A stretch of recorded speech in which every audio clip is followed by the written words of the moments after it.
Thanks for joining us on Plus TV Africa. I'm Benga Aboroa. News just reaching us say Senator Dino Melaye has allegedly been abducted by unknown gunmen. His colleague at the National Assembly, Senator Ben Murray Bruce, announced this on his Twitter handle, citing information from Melaye's brother. He said, and I quote, "I've just been informed by Moses Melaye, Dino Melaye's brother, that Dino has been abducted by unknown persons in a Toyota Sienna that blocked their car and overpowered them on their way to Kogi to answer to Dino's court case. Let's be on the watch out. We'll keep you updated. Plus TV Africa cannot independently confirm this information just yet, but we'll bring you details as we get them." Melaye is among the 14 senators who defected from the ruling All Progressive Congress on Tuesday and is currently facing separate charges for allegedly aiding criminals in attempted suicide. The Attorney General of the Federation, Abubakar Malami, has told police that there was no evidence that linked Senate President Bukola Saraki and Kwara State Governor Abdul Fattah Ahmed to the armed robbery attack that left 31 persons dead in Offa, Kwara State in April. Malami advised in a June 22nd letter to the Inspector General of Police, Ibrahim Idris, that the police would need to ramp up the investigation and also painstakingly explore all critical areas before identifying the Senate President as a suspect in the carnage, much less filing charges against him. Yusuf Abdulwahab, Mr. Ahmed's chief of staff, was amongst the officials arrested for allegedly conspiring with the prime suspects, was also cleared.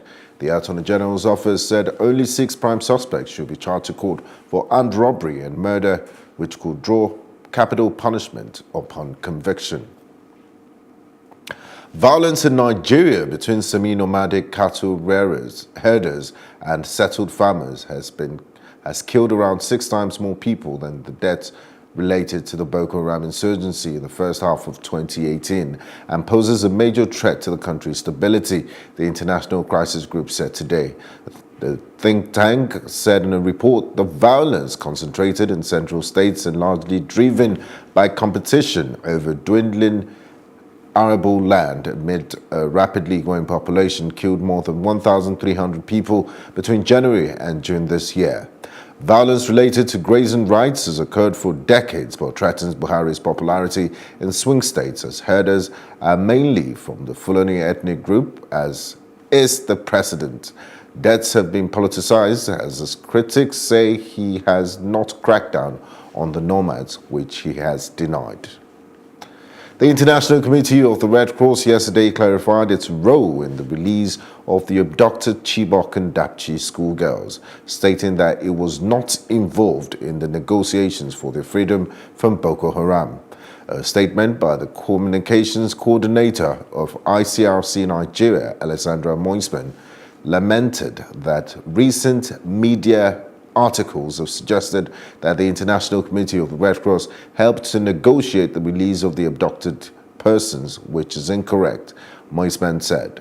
As a neutral organization, the ICRC cannot play such a role, which will be contrary to our principle of neutrality and is outside our mandate.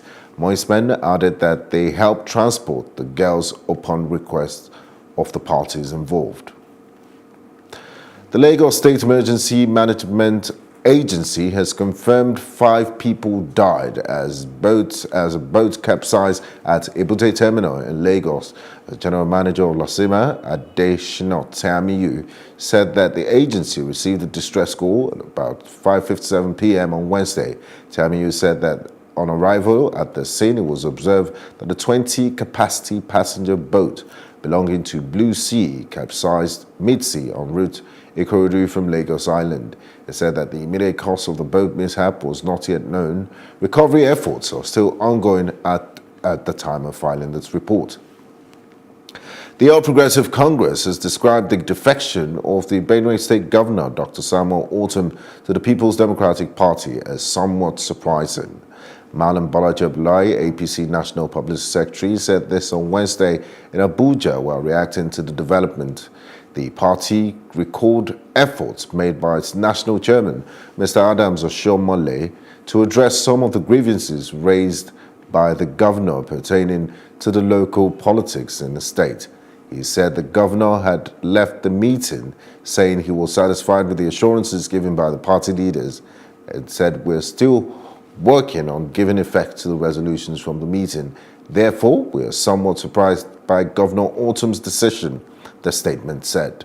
The APC reiterated its earlier position that it respects the rights of every citizen to choose his or her political affiliation, but expresses hope that those who left its fold will rescind their decisions. The People's Democratic Party has welcomed Benue State Governor Dr. Samuel Ortom back to its fold and urged all its members in the ruling All Progressive Congress to return to the party. In a statement, the spokesperson of the PDP, Kola Ologbodiyan, the party commended Ortom for showing patriotic courage and boldness in the face of brazen dictatorship.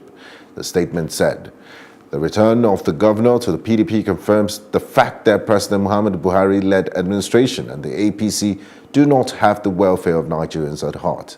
It hailed the governor for standing firm by the people of Benue State and refusing to mortgage their welfare to a government that has consistently demonstrated cluelessness." The Independent National Electoral Commission said on Wednesday that 48 political parties have filed nominations for the September 22nd governorship elections in Osun State. INEC Chairman Professor Mahmoud Yakubu disclosed this at the swearing-in of 2 resident electoral commissioners at the Commission's headquarters in Abuja. Yakubu said that the Commission was currently processing the nomination forms.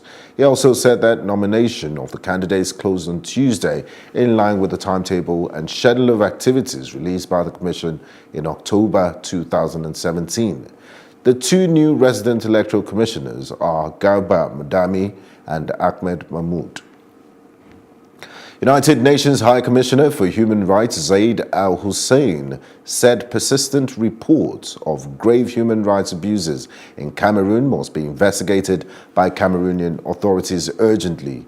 The UN Rights Chief, who expressed concern over the situation in that country, condemned a widely shared video showing alleged execution of a woman, child and baby amid the backdrop of protests in English-speaking northwest and southwest regions of the country that escalated in late 2017 into clashes between state military forces and armed groups. Zaid condemned an ambush on the government motorcade that took place earlier this month, but he cautioned that the government's heavy-handed response would only make matters worse for the women, children and men caught up in the middle. India's Prime Minister Narendra Modi says his country would continue to intensify, deepen and sustain engagement with African countries. Addressing the Ugandan Parliament on India-Africa relations, Modi pledged to prioritize supports to the continent. The address was streamed live at the Indian High Commission in Abuja with the Chairman, House of Representatives Committee on India Relations, Mr. Shehu Aliyu, amongst those in attendance. Modi said that India's trade with Africa had exceeded $62 billion, adding that Indian companies had invested more than $54 billion on the continent. The Prime Minister also said economic ties with Africa was driven by new partnerships of innovation. The United States has expressed concern over the prevailing state of insecurity and violence within Ethiopia that has led to the displacement of over 1 million people. The U.S. Ambassador to Ethiopia, Michael Rayner, who was speaking at our Ethiopia Video Challenge Award ceremony in the capital, Addis Ababa, commended the sweeping reforms that have been implemented by the country's Prime Minister, 41-year-old Abiy Ahmed, who has taken Ethiopia and the broader Horn of Africa by storm since taking office in April by doing the unthinkable. South Sudanese have expressed concerns it emerged that the government had granted legislators a loan worth $16 million for purchase of new cars, even when the country is battling hunger crisis amidst an economic crisis. According to sources in the South Sudanese parliament, each lawmaker in the 400-seater assembly will receive about $40,000 to buy a new car. Reports of the car loans have been making rounds on social media in recent days, with many South Sudanese criticizing their representatives for not being considerate of the electorate who continue to suffer the brunt of the country's 4-year-old civil war. When we return, we'll bring you the latest developments on the Pakistani general elections, President Trump's meeting with the European Union Commission chief, and more. Do stay with us.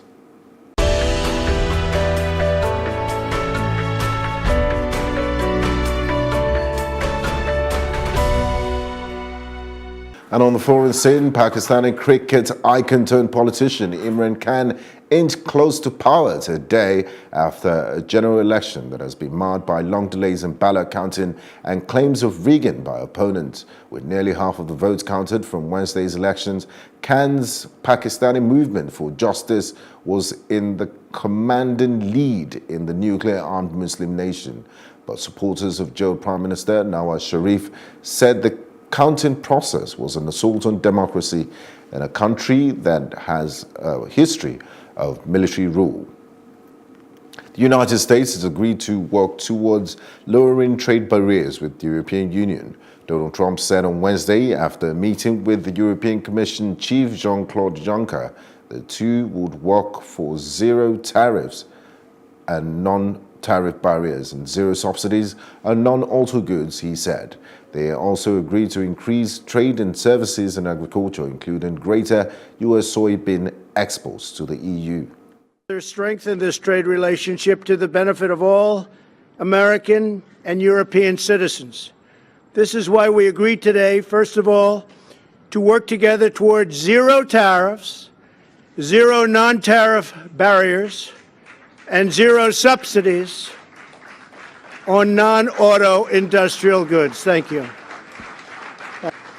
We will also work to reduce barriers and increase trade in services, chemicals, pharmaceuticals, medical products, as well as soybeans. We also will resolve the steel and aluminum tariff issues, and we will resolve retaliatory tariffs. We have some tariffs that are retaliatory, and that will get resolved as part of what we're doing.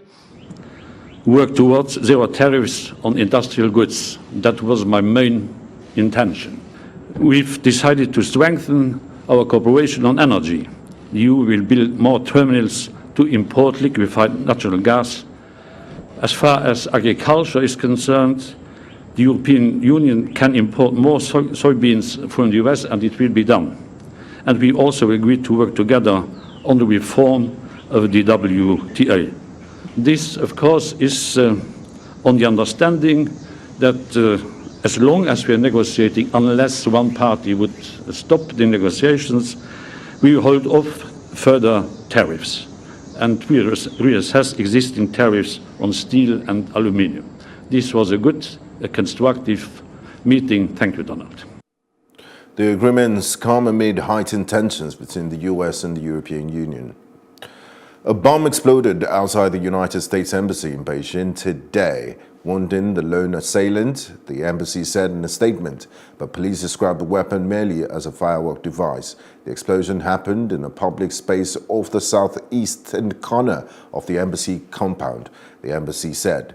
Beijing police said the suspect, a 26-year-old man from China's Inner Mongolia region, had injured his hand. Police did not provide a motive, but China and the United States have been involved in an escalating trade dispute initiated by the Trump administration after the two sides imposed tariffs on $34 billion worth of each other's goods. A police SUV appears to have been damaged, but its back windshield missing, and was cordoned off by police before being removed, a Reuters witness said. We'll bring you business reports after this. Do stay with us.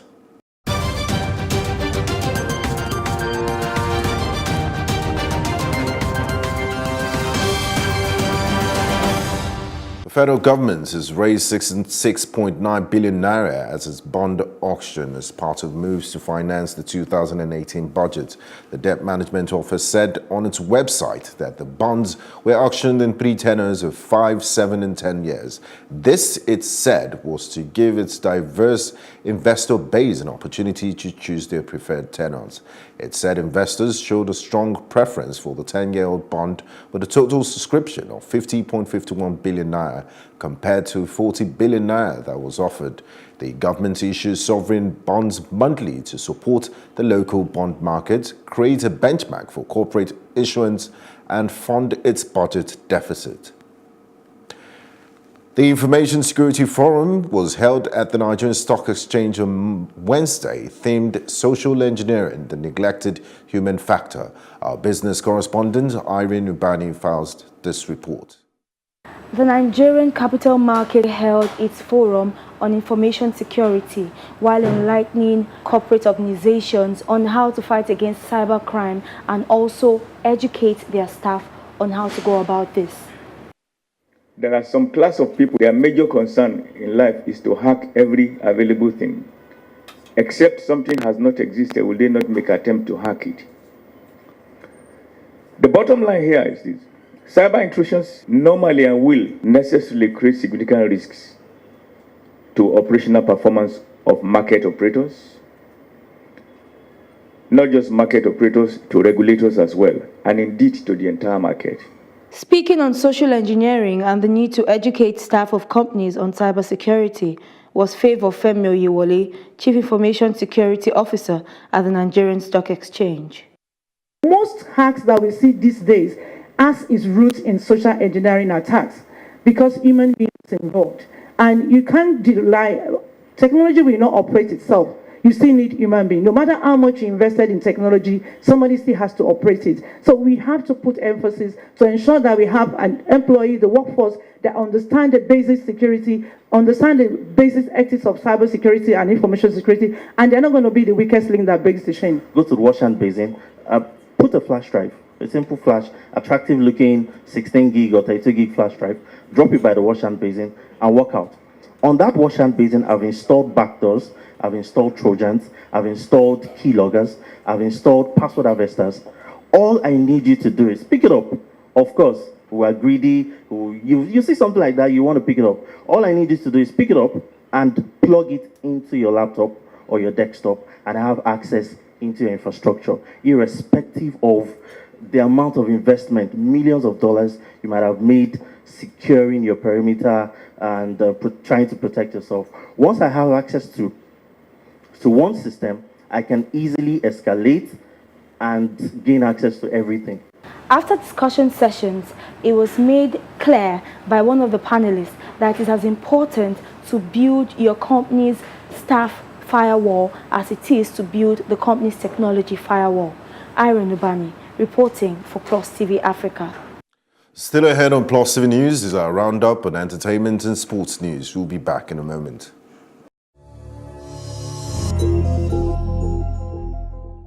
And in entertainment, Nigerian rapper MI has revealed via Twitter that he will be releasing his long-awaited fourth studio album he titled Young Denzel. According to the rapper, Kanye West stole his idea of releasing 3 albums in 1 month. He got complacent when he said after their release, the hip-hop convo for the year is closed, advising other rappers who had plans of releasing albums this year to wait till next year. The rapper had previously announced the release of the album thrice. He first spoke about this album in 2016, but maintains that the album will be released this time in August. Popular Nollywood actor Jim Iyke is the latest in a line of celebrities who have launched apps in the country by releasing an app called Oga Work, which provides users the opportunity to locate anyone who can render any kind of service within their neighborhood in any part of the country. Reports say the app is specifically designed for artisans passionate about their crafts and have no space or store to sell their wares and crave for their products and services to get to the end user. According to Iyke, the idea is to tackle the issue of unemployment in the country. American rapper Meek Mill is working to reform the criminal justice system since his release from jail in April. The 31-year-old rapper is working with the co-owner, 76ers Michael Rubin, to launch a foundation to help the system reform. In May, the rapper gave a speech at the Innocence Project Gala, which was an organization that seeks to pardon the wrongly convicted. And that's it on entertainment, the very best in sports, right after this.